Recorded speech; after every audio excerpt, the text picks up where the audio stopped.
الذين آمنوا ولم يلبسوا إيمانهم بظلم أولئك لهم الأمن وهم مهتدون.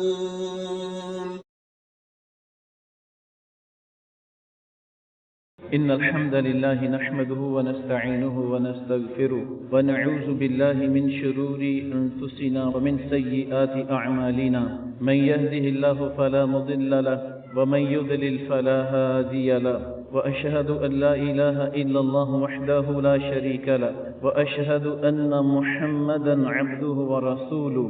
يا أيها الذين آمنوا اتقوا الله حق تقاته ولا تموتن إلا وأنتم مسلمون. يا أيها الناس اتقوا ربكم الذي خلقكم من نفس واحدة وخلق منها زوجها وبث منهما رجالا كثيرا ونساء، واتقوا الله الذي تساءلون به والأرحام إن الله كان عليكم رقيبا.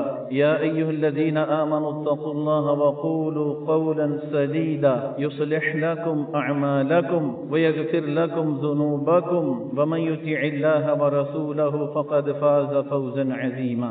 أما بعد فإن خير الحديث كتاب الله، وخير الهدي هدي محمد صلى الله عليه وسلم، وشر الأمور محدثاتها وكل محدثة بدعة وكل بدعة ضلالة وكل ضلالة في النار. اللهم صل على محمد وعلى آل محمد كما صليت على إبراهيم وعلى آل إبراهيم إنك حميد مجيد.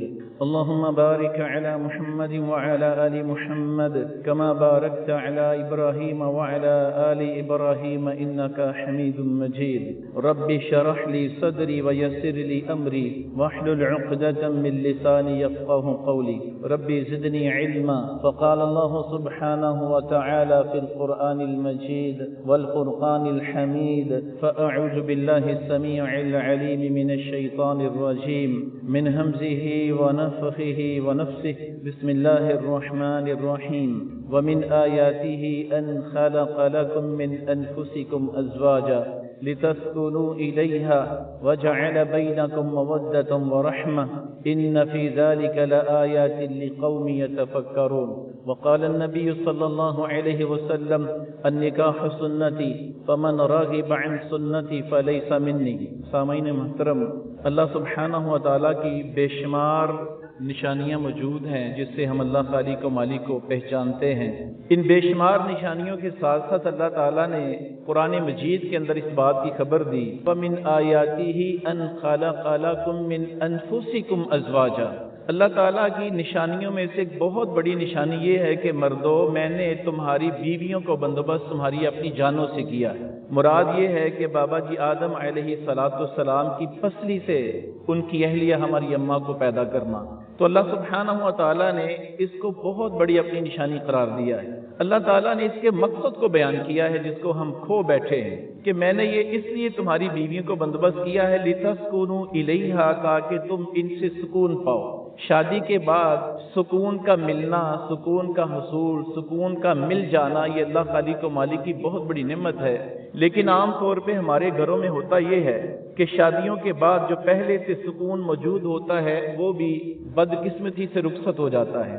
کبھی ہم نے غور کیا ہو کہ اس کی وجہ کیا ہے؟ چاہیے تو یہ تھا کہ بے سکون گھر کے اندر بہو قدم رکھتی تو اس گھر کے اندر سکون نازل ہوتا، چونکہ قرآن مجید لا ریب کتاب کے اندر اللہ تعالیٰ نے اس بات کی خبر دی: لِتَسْكُنُوا إِلَيْهَا، بیویوں کے اندر اللہ تعالیٰ نے سکون رکھا ہوا ہے۔ اگر ہم باریک بینی سے طائرانہ نگاہوں سے جائزہ لیں، محاسبہ کریں، تو ہمیں بہت ساری چیزیں ایسی ملیں گی کہ جن سے ہمارے گھروں کے اندر پہلے سے سکون جو موجود ہوتا ہے وہ بھی ختم ہو جاتا ہے۔ ہماری یہ جو شادیاں ہیں اس کے اندر بہت ساری ایسی چیزیں ہیں جو کتاب و سنت کے اینٹی ہوتی ہیں، مخالف ہوتی ہیں۔ عام طور پہ ہماری زندگی کے اندر روٹین ورک میں ایسی خرابیاں نہیں ہوتی کہ جیسی خرابیاں ہماری ایسے مواقع کے اوپر پیدا ہو جاتی ہیں۔ اللہ کے نبی علیہ السلام کا فرمان ہے: وَجُعِلَ الذِّلَّةُ وَالصَّغَارُ عَلَى مَنْ خَالَفَ أَمْرِي۔ اللہ تعالیٰ ذلت مسلط کر دیتا ہے اس کے اوپر، یہ میں نہیں کہتا، نہ یہ کسی مولوی کی بات ہے نہ کسی رائٹر کی یہ تحریر ہے، نہ کسی مصنف کی تصنیف ہے، اللہ کے نبی کا فرمان ہے، اور وہ لب، وہ زبان نبوت اللہ کی وحی کے بغیر قطعاً حرکت نہیں کیا کرتی تھی۔ سو اللہ خالق و مالک نے اپنے محبوب کی، پیغمبر کی زبان نبوت سے ہمیں خبر دی ہے وَجُعِلَ الذِّلَّةُ وَالصَّغَارُ عَلَى مَنْ خَالَفَ أَمْرِي، کہ جو میرے محبوب کی مخالفت کرے گا اس کو دنیا کی کوئی طاقت ذلت سے نہیں بچا سکتی۔ میں آپ اگر محاسبہ کریں ایمانداری کے ساتھ، اس وقت جو ہمارا یہ پروگرام ہے، کہ اس پروگرام کے اندر اللہ اور اس کے رسول کی مخالفت نہیں ہو رہی؟ یہ ایک تلخ حقیقت ہے، اور دنیا کی سب سے بڑی سمجھداری اس چیز کے اندر ہے کہ ہم حقیقت کو تسلیم کرنے کا مطلب جٹلائیں نہ۔ تو ہم اگر بڑے ہی مخلص ہیں اپنے بیٹے کے ساتھ، اپنی بیٹی کے ساتھ، تو واللہ ایسے موقع کے اوپر تو چن چن کے ہمیں خرابیوں کو سائڈ پہ کرنا چاہیے تھا، پھونک پھونک کے قدم رکھنا چاہیے تھا کہ اس کے سائڈ افیکٹ کہیں ہماری بیٹی کے اوپر نہ پڑے، ہمارے بیٹے کے اوپر نہ پڑے۔ تو جو ہوا، میں اللہ تعالیٰ سے گزارش کرتا ہوں کہ اللہ تعالیٰ ہم سب سے درگزر فرمائے، اور آپ کی خدمت میں بھی تلقین کرتا ہوں کہ جو بھی آپ سمجھیں ایمانداری کے ساتھ پورے نیوٹرل ہو کے کہ کہاں کہاں پہ جو خرابی ہے وہ ضرور اپنے خالق و مالک سے معافی مانگیے گا۔ ہو سکتا ہے کہ اللہ تعالیٰ کی طرف یو ٹرن لینا، رجوع کرنا، معافی مانگنا ہمارے اس بیٹی اور اس بیٹے کی ازواجی لائف کے اندر سائڈ افیکٹ سے ہم بچ پائیں۔ اللہ تعالیٰ ان کی حفاظت فرمائے۔ تو میں اپنے بیٹے کی خدمت میں گزارش کرتا ہوں، اللہ کے رسول علیہ الصلوۃ والسلام کا فرمان ہے کہ میں اللہ کے رسول علیہ الصلوۃ والسلام سے عورتوں کے معاملہ میں خیر کی وصیت قبول کر لو۔ پیارے رسول علیہ الصلوۃ والسلام نے فرمایا کہ مرد خامد اگر اپنی بیوی کو سیدھا کرنے کی کوشش کرے گا تو توڑ بیٹھے۔ توڑنے سے کیا مراد ہے؟ طلاق واقع ہو جائے گی، کھلا لے لے گی وہ۔ لہذا اپنی مردانگی اپنی بیویوں کے اوپر بے جا وہ استعمال نہیں کر۔ یہ اللہ سبحانہ و تعالیٰ کی امانتیں ہوتی ہیں مردوں کے پاس، اللہ تعالیٰ نے کل قیامت کے دن کے بارے میں سوال کرنا ہے۔ میں یہ گزارش کیا کرتا ہوں کہ اگر آپ چاہتے ہیں ان فیوچر اللہ تعالیٰ آپ کو مکس اولاد دے اپنے فضل و کرم سے، کہ کیا آپ چاہیں گے کہ آپ کی بیٹی کو آپ کا داماد، اس کا ہونے والا میاں، اس کا شوہر اس کو گالی دے، اس کو تنگ کرے، اس کو ایذا پہنچائے، اس کو کوئی طعنہ مینا دے، یا اس کی حق تلفی کرے، یا اس کی عزت نفس کو مجروح کرے؟ اگر اپنی بیٹی کے لیے اس بات کو پسند کرتے ہیں تو بڑے شوق سے اس بیٹی کے ساتھ کر لینا۔ اگر چاہتے ہیں کہ آپ کی بیٹی سکھی رہے تو یہ بہترین موقع ہے، یہ بھی کسی کی بیٹی ہے اور اس کا تو والد بھی دنیا کے اندر نہیں ہے، اللہ تعالیٰ ان کی مغفرت فرمائے۔ تو اللہ سبحانہ و تعالیٰ نے کل قیامت کے دن آپ سے سوال کرنا ہے کہ عرفہ انجم آپ کے نکاح کے اندر آئی تھی، یہ میری باندی تھی، میری امانت تھی، بتلاؤ اس کے ساتھ خیانت تو نہیں کی؟ تو جہاں پہ جو ممکن ہو سکتا ہے آسانیاں، خوشیاں، خوشخبریاں، اچھی فضا پیدا کرنے کی کوشش کرنی ہے۔ اللہ کے رسول علیہ الصلوۃ والسلام کا فرمان ہے بشرا ولا تنفرا، بشرا ولا تنفرا، یسرا ولا تعسرا، وتتابعا ولا تختلفا۔ اللہ کے نبی نے فرمایا خوشخبری کی فضا قائم کرنی ہے۔ ولا تنفرا، اپنی بیوی کو کسی کے معاملہ کے اندر بھی متنفر نہیں کرنا، اس کے ماں باپ سے، اس کے بہن بھائیوں سے، اس کے رشتہ داروں سے، یا کسی بھی معاملہ کے اندر ہمیشہ خوشخبری کی فضا قائم کرنی۔ یسرا ولا تعسرا، بیوی کے لیے آسانی پیدا کرنی، قطعی طور پہ تنگی پیدا نہیں کرنی، ممکن حد تک آسانی پیدا کریں۔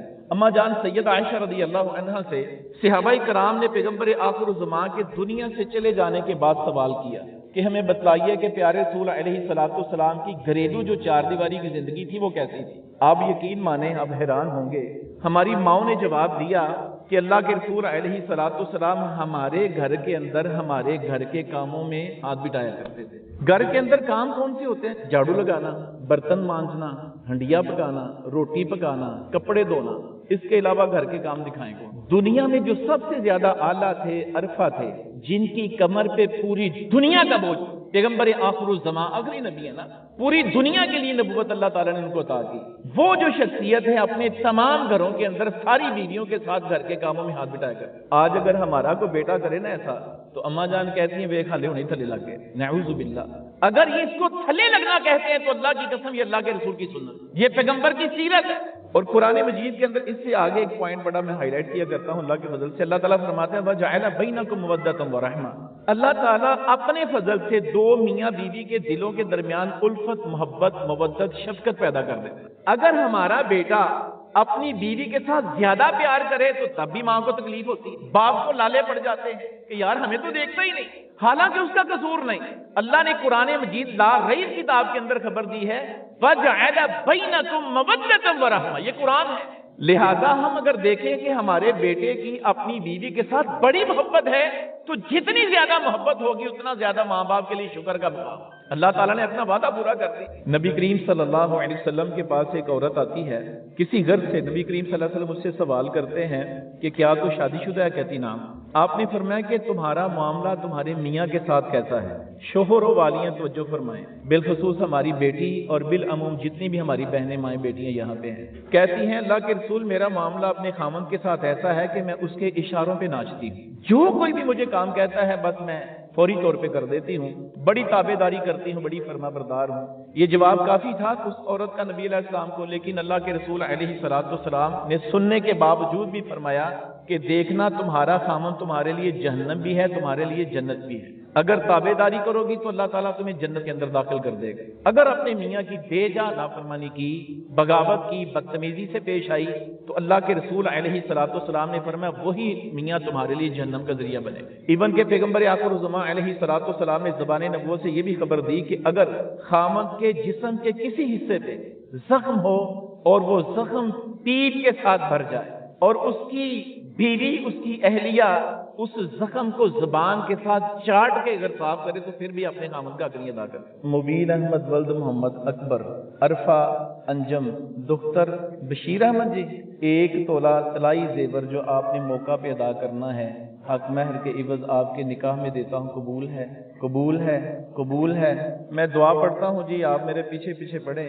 اللہ کے رسول علیہ الصلوۃ والسلام اس موقع پہ انہی الفاظ کے ساتھ دعا دیا کرتے تھے، بارک اللہ لکا، پڑھیں جی، بارک اللہ لکا، ممکن حد تک سارے ساتھی پڑھیں، یہ بہت اچھی دعا ہے، سارے پڑھیں، بارک اللہ لکا و بارک علیک و جمع بینکما فی خیر۔ اس کا مطلب یہ ہے کہ بارک اللہ لک و بارک علیک، اللہ تعالیٰ برکت دے آپ کو، اللہ برکت دے آپ کو، و جمع بینکما فی خیر، اللہ تعالیٰ ہمیشہ کے لیے آپ دونوں کو اور آپ دونوں خاندانوں کو خیر کے اوپر اکٹھا رکھے۔ یہ اس کا معنی مفہوم ہے، اللہ تعالیٰ قبول فرمائے۔ وما توفیقی الا باللہ علیہ توکلت و الیہ انیب۔